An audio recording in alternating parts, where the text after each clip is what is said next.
Ang digmaan sa karaniwang kahulugan, isang labanan sa pagitan ng mga grupong pampulitika na kinasasangkutan ng mga pag-aaway na may tagal at laki.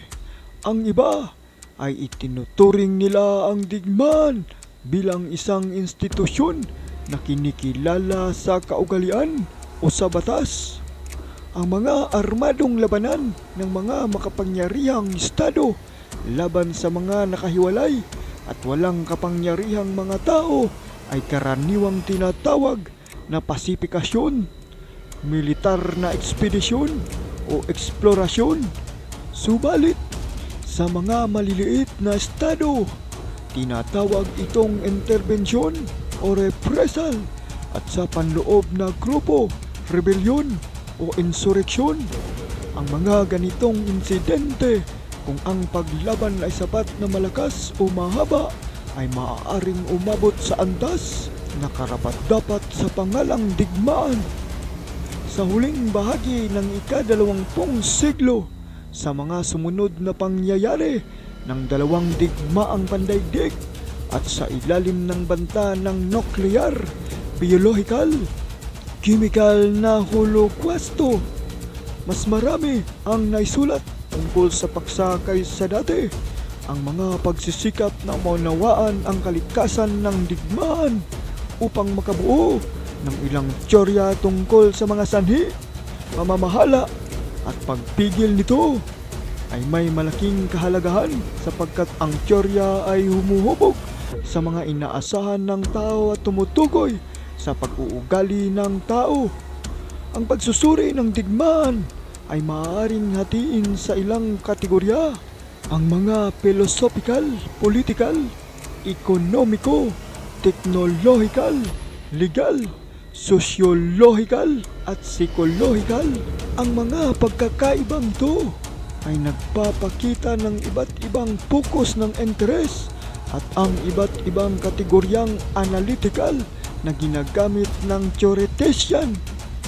Ngunit karamihan sa mga aktwal na teorya ay pinaghalo-halo dahil ang digmaan ay isang napaka-komplikadong pinomenong panlipunan na hindi may paliwanag ng isang sulong salik o sa pamamagitan ng isang sulong lapit. Sa pagninilay ng mga pagbabago sa pandaigdigang sistema, ang mga teorya ng digmaan ay dumaan sa iba't ibang yugto sa loob ng nakaraang 3 siglo. Pagkatapos ng mga digmaan ng relihiyon, bandang kalagitnaan ng ika-17 siglo, ang mga digmaan ay pinaglaban para sa mga interes ng mga individual na soberano at limitado sa kanilang mga layunin at saklaw.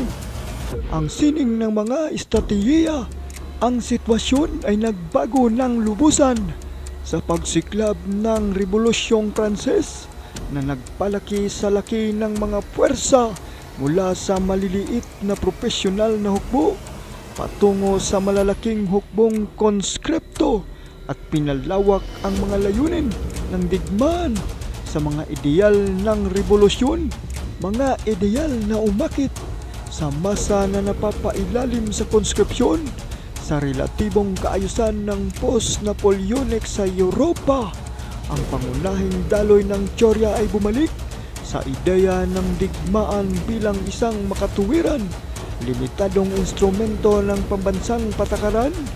Ang pamamaraang ito ay pinakamahusay na naipahayag ng Prusyong teoryang militar na si Karl von Clausewitz sa kanyang tanyag na klasikal na akda na On War noong 1832 hanggang 1837. Unang digmaang pandaigdig ay may pangkalahatang katangian dahil nagresulta ito sa mobilisasyon ng buong populasyon at hindi umangkop sa pattern ng limitadong labanan ni Clausewitz, at nagdulot ito ng muling pagbuo ng iba pang mga teorya.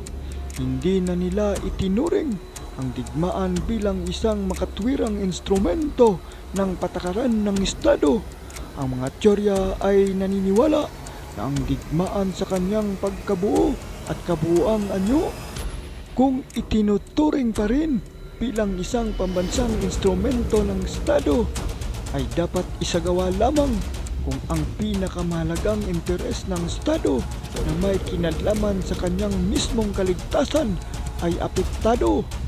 Kung hindi, ang digmaan ay magsisilbi na malawak na ideolohiya at hindi na mas makitid na tinutukoy na interes ng isang soberanya o isang bansa, tulad ng mga digmaang panrelihiyon ng ika-17 siglo.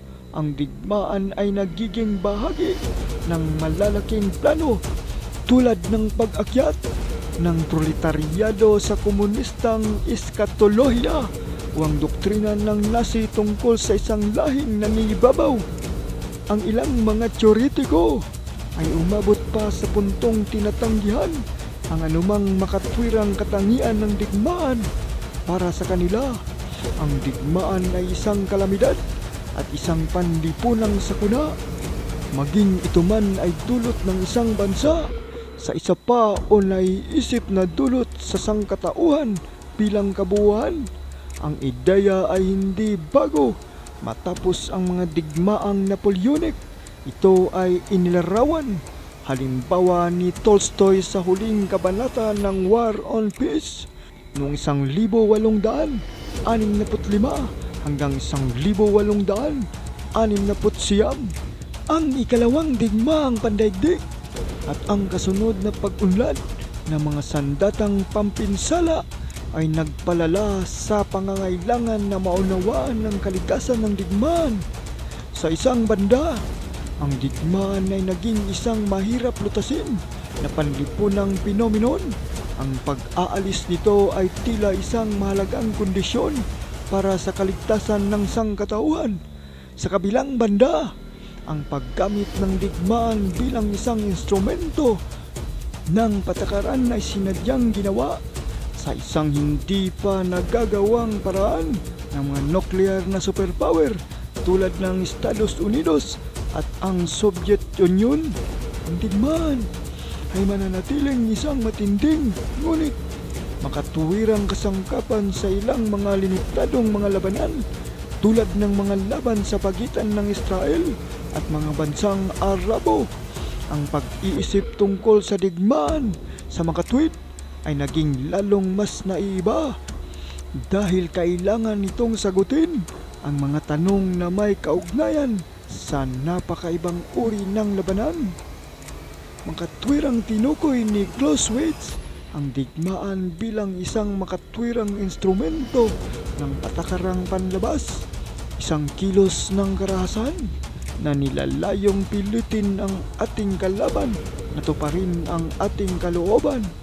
Ang mga modernong definasyon ng digmaan tulad ng armadong labanan sa pagitan ng mga unit pampolitika, ang ganitong definasyon ay kinabibilangan ng mga digmaang sibil, ngunit sa parehong pagkakataon ay hindi isinaalang-alang ang mga ganitong pinomena tulad ng mga insureksyon, bandolerismo o pirata.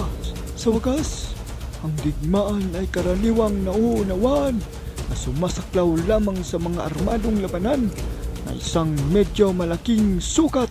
Ang mga sanhi ng digmaan, ang mga kontemporaryong teorya ng mga sanhi ng digmaan ay nahati sa dalawang pangunahing sanhi.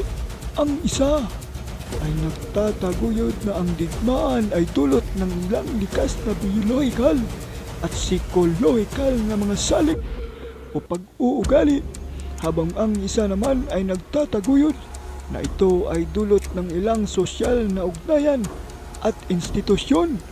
Parehong pag-aaral ay may mga optimista at pesimista sa pagdating sa pagpigil ng digmaan. Ang mga teorya na nakatuon sa likas na pag-uugali ng tao ay binuo ng mga etologo na kumukuha ng mga analohiya mula sa pag-uugali ng hayop at pati na rin ng mga psikologo at psychoanalyst. Gaano man kalalim ang kahulugan ng paksang ito, Maliwanag na ang digmaan ay kabahagi ng pag-angat at pagbagsak ng mga kaharian o bansa. At maliwanag sa pag-aaral na ito na walang lunas sa digmaan habang mayroong tao sa ating daigdig, dahil likas na ito sa pag-uugali ng mga tao. Hanggang dito na lamang mga kapatid, hanggang sa susunod na kwento ng kasaysayan ng mga digmaan sa ating daigdig.